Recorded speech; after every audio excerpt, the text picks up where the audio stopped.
Okay so आज वाले video में हम स्टार्ट करेंगे जर्मन डिफ्यूजन। ऑस्ट्रियन जर्मन कह सकते हैं, जर्मन कह सकते हैं, बिकॉज उस टाइम पे ऑस्ट्रिया और जर्मनी अलग अलग कंट्रीज नहीं थी, दोनों एक ही कंट्री थी। सो इसे Austrian German school of diffusion भी कहते हैं।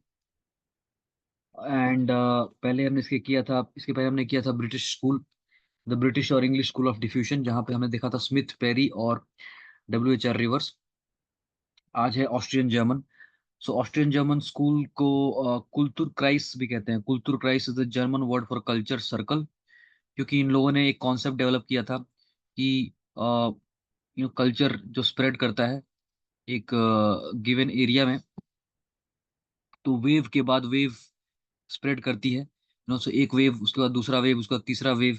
जैसे कि हम अगर एक पानी पॉन्ड के अंदर, तालाब के अंदर एक पत्थर डालेंगे, तो एक वेव के बाद वेव सर्कुलर फैशन में बाहर निकलती रहती है। उसी तरह एक सेंटर से चारों तरफ कल्चर स्प्रेड होते रहता है। नए नए वेव्स निकलते रहते हैं कल्चर का, एक के बाद एक, different different layers of culture spread. So उस तरह का एक सर्कल ये इमेजिन करते थे कल्चरल डिफ्यूजन को, इसलिए उसको कुल्तुर क्राइस यानी कल्चर सर्कल भी कहते हैं। कॉन्टिनेंटल स्कूल ऑफ डिफ्यूजनिज्म भी कहते हैं, बिकॉज क्या है, जो यूरोप है, यूरोप में Italy, Portugal, Spain, France, Germany, यहाँ पे आपका हॉल, डेनमार्क, ये नॉर्वे, स्वीडन, ऐसे करके, एंड फिर यूरोप हो जाए और रशिया हो जाएगा, और ये मेडिटेरेनियन सी। ठीक है, यहाँ पे और नीचे अफ्रीका है। सो बेसिकली समवेयर ऐसे कुछ यूरोप है। तो अब यूरोप के यहाँ पे बाहर में यू ऑल्सो हैव सम, जैसे यहाँ पे इंग्लैंड है, और भी कुछ है, जैसे कि थोड़ा दूर पे आइसलैंड भी है। सो यूरोप का जो एक सिंगल लैंड मास है, इसको कॉन्टिनेंटल यूरोप कहते हैं। और उसके बाहर इंग्लैंड, आइलैंड, सबको अगर निकाल दिया जाए, ये जो आइलैंड वाला पार्ट है उनको निकाल दिया जाए, तो बाकी वो कॉन्टिनेंटल यूरोप कहते हैं। सो फ्रांस, जर्मनी, इन सबको कॉन्टिनेंटल यूरोप कहते हैं। सो इसको कॉन्टिनेंटल स्कूल ऑफ डिफ्यूजनिज्म कहते हैं। क्यों? क्योंकि हम यहाँ पे इसको कॉन्ट्रास्ट कर रहे हैं इंग्लैंड के साथ। इंग्लैंड का एक अपना स्कूल ऑफ डिफ्यूजनिज्म था जो हम पढ़ चुके हैं, ब्रिटिश स्कूल ऑफ डिफ्यूजनिज्म। उसके कॉन्ट्रास्ट में कॉन्टिनेंटल स्कूल ऑफ डिफ्यूजनिज्म, जो कि जर्मनी में लोकेटेड था, ऑस्ट्रिया जर्मनी में। ठीक है। It is also called culture historic school of thought, क्योंकि ये लोग हिस्ट्री को काफी इंपॉर्टेंस देते थे। अम, ये सारे के सारे फील्ड वर्कर्स थे, they were not armchair anthropologist like classical evolutionist. ये सारे के सारे फील्ड वर्क में बिलीव करते थे, और काफी historical data, archaeological data collect किया था इन्होंने, काफी स्टडीज की थी, काफी जगहों पे घूम घूम के हिस्टोरिकल डेटा कलेक्ट करके ये लोग अपनी थ्योरीज बनाते थे। सो इनको कल्चर हिस्टोरिक स्कूल भी कहते हैं। ठीक है। सो अकॉर्डिंग टू देम, अच्छा, ये बहुत इंपॉर्टेंट है कि ये कहते थे। So if you look at classical evolutionist का कहना था कि कल्चर के जो एलिमेंट्स होते हैं, कल्चर के जो ट्रेट्स होते हैं, वो अलग अलग जगह पे इंडिपेंडेंटली डेवलप करते हैं, और एक सिमिलर लाइंस में हर जगह विथ सेम स्टेजेस आगे बढ़ते रहते हैं, लाइक पैरेलल लाइंस जो आपस में कभी मीट नहीं होंगे, बिना एक दूसरे से मिले ही सिमिलर सिमिलर पैटर्न फॉलो करते हैं ये। जैसे कि रेल की पटरियां एक साथ चलती हैं बट मिलती नहीं। So this is like parallel evolution of cultures. वहीं पे हम डिफ्यूजन में आए, तो पहले हमको मिले पेरी और स्मिथ, जिन्होंने कहा कि पूरा दुनिया का कल्चर सिर्फ एक जगह से फैला है, इजिप्ट से, और कहीं पे कोई कल्चरल इन्वेंशन हुआ ही नहीं। उसके opposite German school of thought कहता है कि culture more than one place पे, सेवरल प्लेसेस पे इंडिपेंडेंटली कल्चर ओरिजिनेट करता है, cultural traits similar to classical evolution. Classical evolution जैसे कहा, कल्चरल एलिमेंट्स सेवरल प्लेसेस पे इंडिपेंडेंटली, एक दूसरे से इंडिपेंडेंट, एक दूसरे के हेल्प के बिना कल्चर ओरिजिनेट करता है। वैसे ही जर्मन स्कूल भी कहता है कि कल्चरल आइटम्स सेवरल जगह पे इंडिपेंडेंटली ओरिजिनेट करते हैं, लेकिन उसके बाद जैसे क्लासिकल इवोल्यूशन ने बोला कि पैरेलल लाइन से मूव करते हैं, वैसा डिफ्यूजनिस्ट नहीं जर्मन डिफ्यूजनिस्ट वैसा नहीं कहते हैं। वो कहते हैं कि इंडिपेंडेंट इन्वेंशन हो जाने के बाद, उसके बाद डिफ्यूजन शुरू होता है।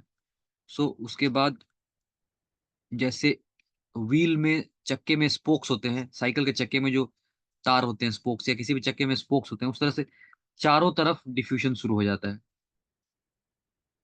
तो इट्स रादर रेडियल, या क्या कह सकते हैं इसको, कह सकते हैं divergence, diverging rather than, no parallel lines but rather divergence from centres, और सेंटर्स एक से ज्यादा हो सकते हैं। तो यहाँ पे इनके जो थ्योरी है, इसमें जो पहली लाइन है कि इंडिपेंडेंटली सेवरल जगह पे कल्चर का इन्वेंशन होता है, ये लाइन इनका क्लासिकल इवोल्यूशनिस्ट से सिमिलर है।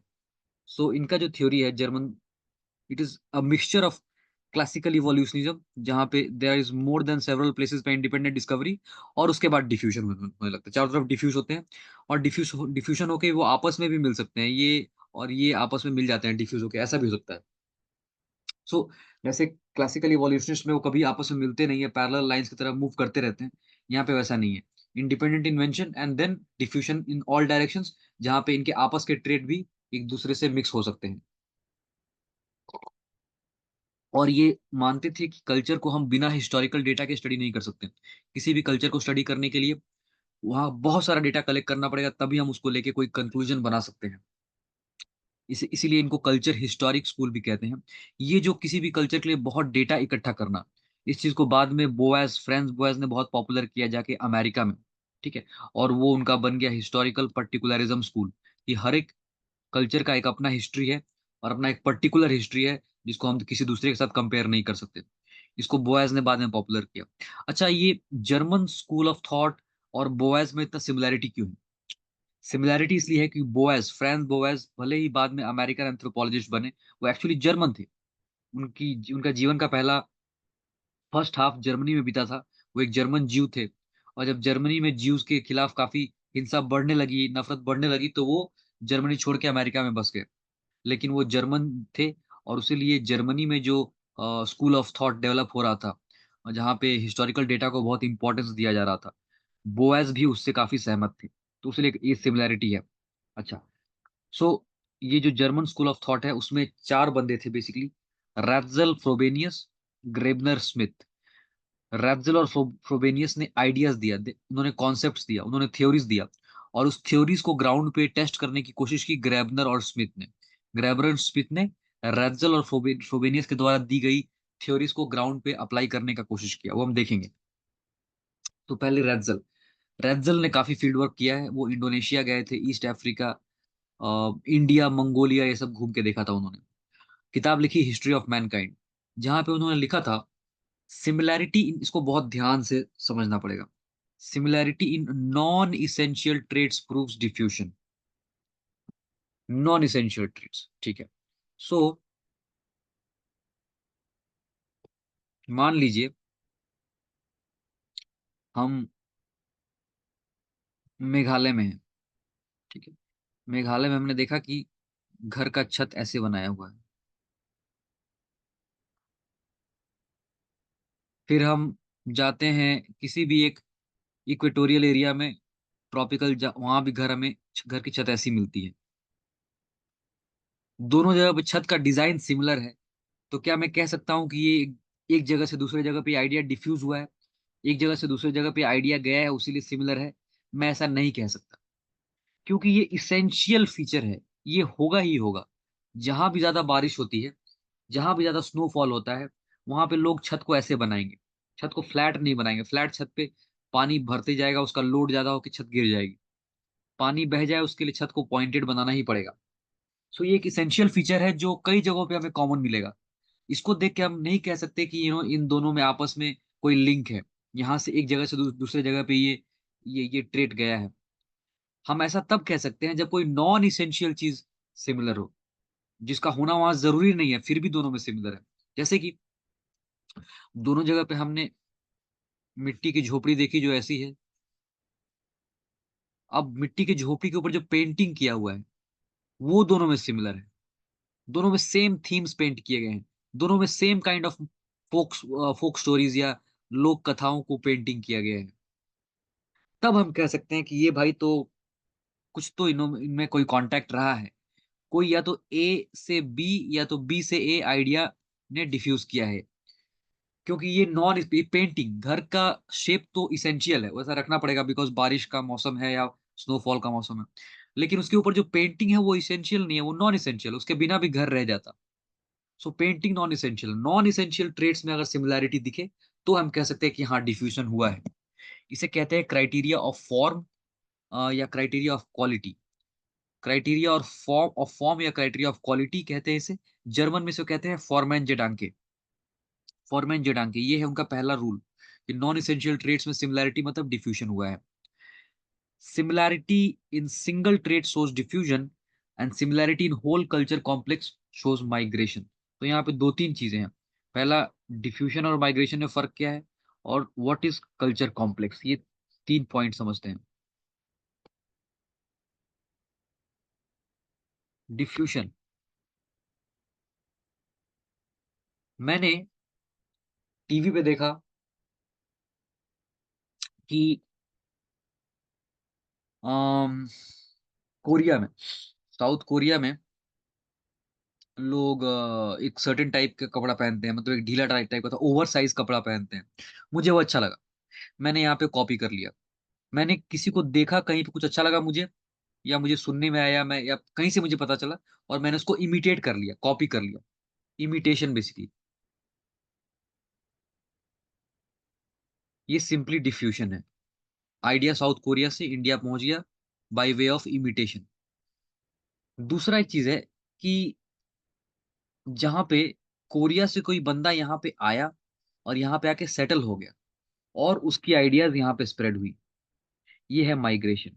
माइग्रेशन में उस कल्चर के एक्चुअल बियरर्स जो उस कल्चर को फॉलो करते हैं, वो लोग एक जगह से दूसरे जगह जाके सेटल हो जाते हैं और अपने साथ वहाँ का सारा कल्चरल ट्रेड्स भी ले जाते हैं। जबकि इमिटेशन या डिफ्यूजन में एक्चुअली कोई जा ट्रेवल नहीं करता है। मैं कहीं से भी मुझे मालूम चल जाए, कहीं से भी मैंने देख लिया सुन लिया और मैंने उसको कॉपी कर लिया, वो सिंपल डिफ्यूजन है। ठीक है। अच्छा, ये तो ये रैटजेल कहते हैं कि अगर सिमिलैरिटी सिर्फ एक दो ट्रेड्स में हो, फॉर एग्जाम्पल कि मैंने देखा कि कोरियन टाइप का कपड़ा लोग गैंगटॉक सिक्किम दार्जिलिंग जो इंडिया का है वहां कोरियन टाइप का कपड़ा भी पहन रहे हैं लोग। ठीक है। कोरियन टाइप के नूडल्स भी खा रहे हैं, फाइन, दो तीन चीजें सिमिलर हैं, तो मैंने कह दिया ठीक है ये इमिटेशन है या डिफ्यूजन है, जो लोगों ने देख के कॉपी कर लिया है। लेकिन अगर मैं देखता हूँ कि वहां पे एक कम्युनिटी है, जो ग्रुप है जिसमें शादी, रिलीजियन, लैंग्वेज, रहन सहन, उनका बिलीफ्स, उनका क्या सही है क्या गलत है, उनका लॉज कस्टम्स, उनका प्रॉपर्टी कैसे इनहेरिट होगा, फादर से बच्चे को कैसे जाएगा, सब कुछ, all things that form the culture. Culture में तो सिर्फ एक दो ट्रेट्स नहीं होती हैं, जब बहुत सारी ट्रेट्स मिलती है तो उसको कल्चर कॉम्प्लेक्स कहते हैं। पूरा एक कॉम्प्लेक्स ऑफ कल्चर जहाँ पे बहुत सारी ट्रेट्स हैं। तो अगर पूरा का पूरा कल्चर कॉम्प्लेक्स अगर सिमिलर है तो हम कह सकते हैं कि ये सिर्फ सिंपल इमिटेशन या डिफ्यूजन नहीं है, ये माइग्रेशन है। वहां से कुछ लोग आके यहाँ पे बस गए हैं और उन्होंने अपना कल्चर भी साथ में लेके आए हैं। तो अगर पूरा का पूरा कल्चर कॉम्प्लेक्स हमें सिमिलर मिलता है तो हम उसे कहते हैं नहीं, अगर सिमिलर मिलता है तो इसका मतलब सिंपल डिफ्यूजन या इमिटेशन नहीं हुआ है, माइग्रेशन हुआ है। ये बेहतर रेज्जल कहते हैं। एक बार ये कल्चर का जो कल्चर कॉम्प्लेक्स है उसको फिर से एक बार समझ लीजिए। If you look at the Indian culture, Indian culture में डाउरी, ठीक है,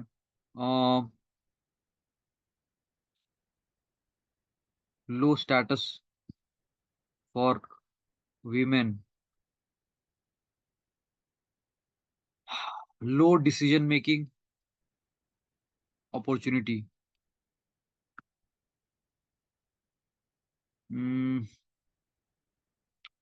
अच्छा, और क्या क्या हो सकता है, पैट्री लोकेलिटी, शादी के बाद पति के घर पे जाना है,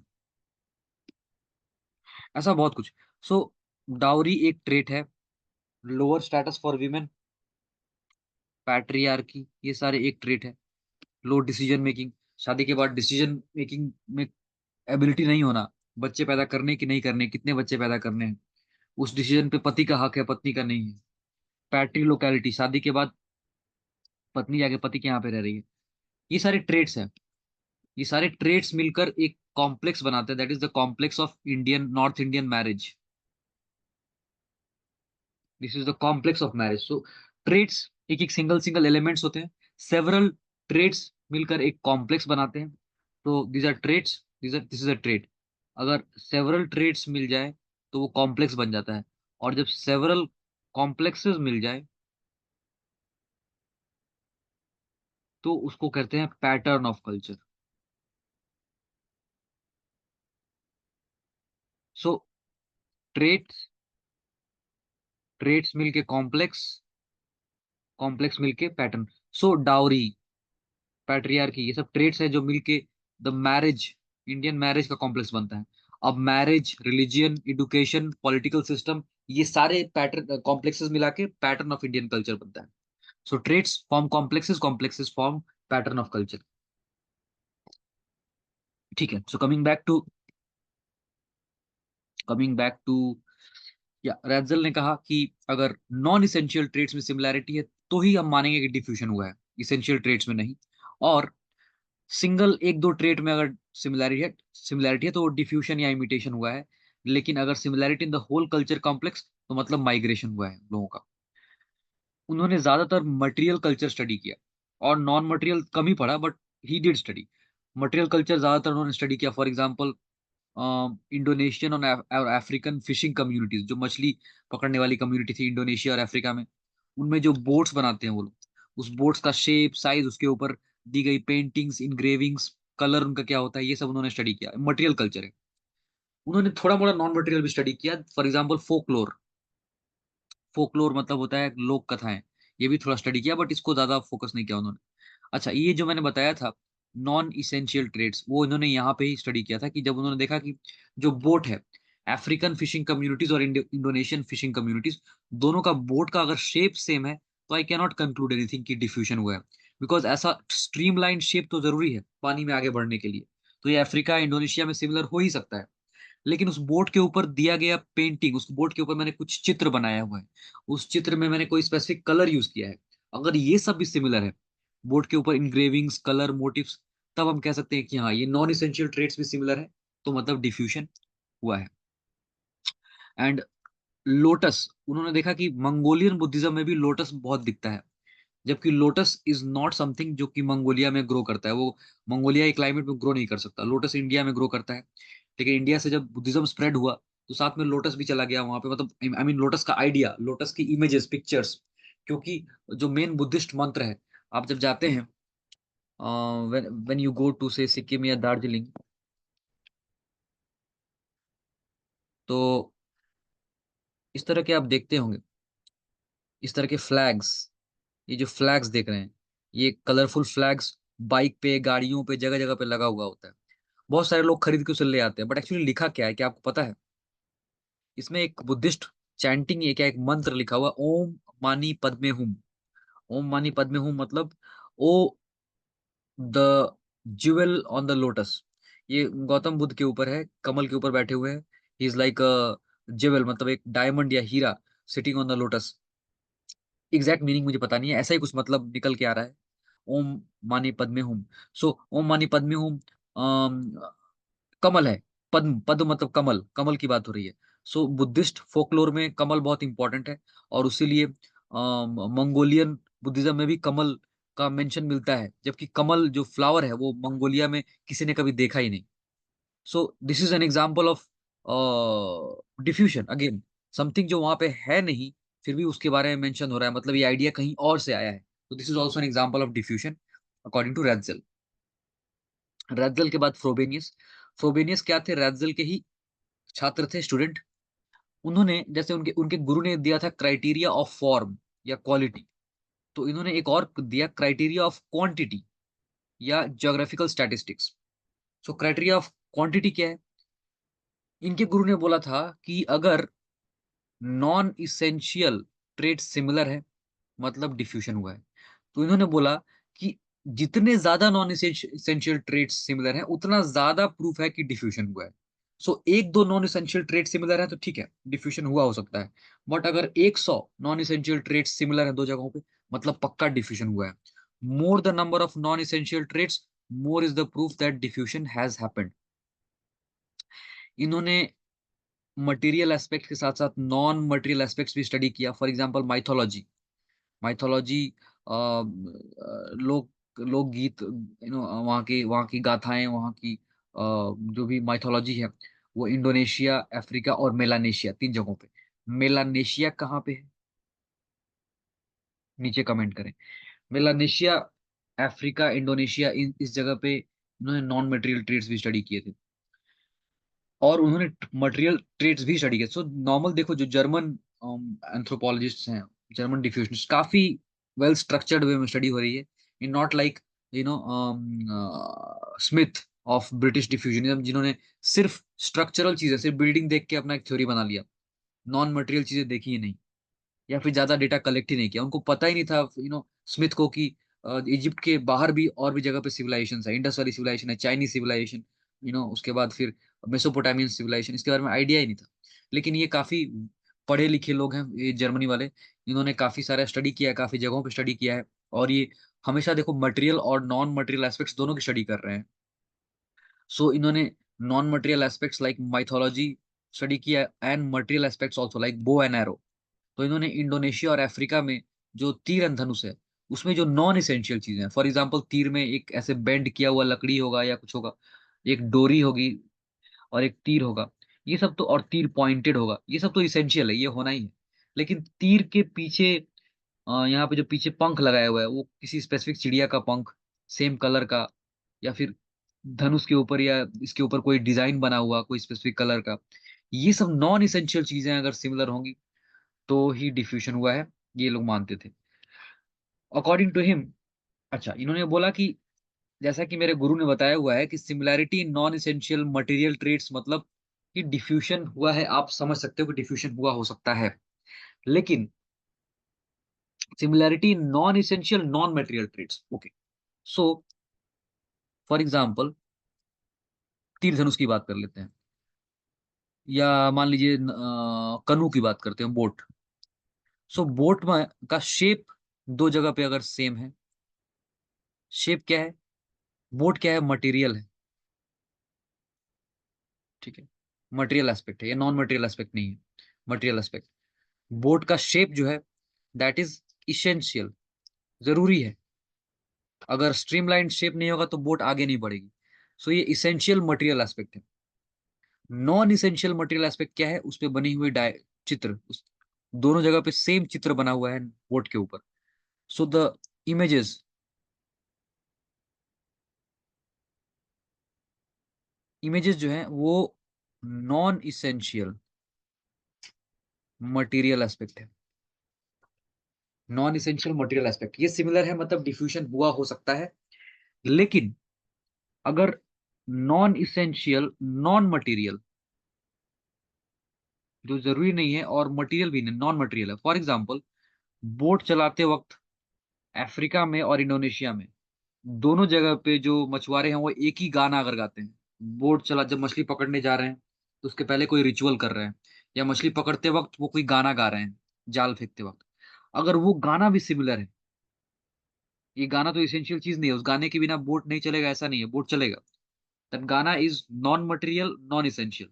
सो अगर non material non essential trait में सिमिलैरिटी है, मतलब थंपिंग एविडेंस, मतलब और कोई डिनायल नहीं किया सकता है, थंपिंग एविडेंस है कि डिफ्यूजन हुआ ही हुआ है, ठीक है। So non essential material trait में सिमिलर मतलब डिफ्यूजन हुआ है, लेकिन non essential non material traits में सिमिलर मतलब 100% डिफ्यूजन हुआ है। ये है फ्रोबेनियस का क्राइटेरिया ऑफ क्वांटिटी। रैट्जेल और फ्रोबेनियस ने जो आइडियाज दिए, रैट्जेल ने पहले बोला था क्राइटेरिया ऑफ फॉर्म या फॉर्म एंड जेडांके, और फ्रोबेनियस ने बोला क्राइटेरिया ऑफ क्वालिटी या क्वांटिटी। ये दोनों आइडियाज को यूज करके इसके बाद जो दो लोग आए, ग्रेबनर एंड स्मिथ, इन लोगों ने इन दोनों आइडियाज को यूज करके एक्चुअली उसको ग्राउंड पे अप्लाई करने का कोशिश किया, और ग्राउंड पे they tried to find out कि कल्चर, कुछ कल्चरल एलिमेंट्स को लेकर स्टडी किया, और देखा कि अच्छा कल्चर कहाँ से ओरिजिनेट हो रहा है, कहाँ स्प्रेड हो रहा है, उसको लेके इन्होंने कुछ कुछ डायग्राम्स फाइंड आउट करने की कोशिश की, जिसको हम जाके बोलते हैं कल्चर सर्कल्स या कुल्तुर प्राइस in German, culture circle in English.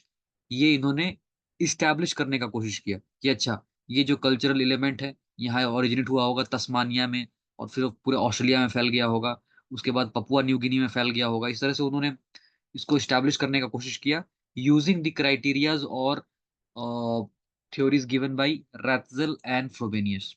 तो ग्रेबनर और स्मिथ, इनका जो स्कीम है, जो इन्होंने दिया है डिफ्यूजन का, वो हम देखेंगे नेक्स्ट वीडियो में, जर्मन डिफ्यूजन पार्ट 2 में।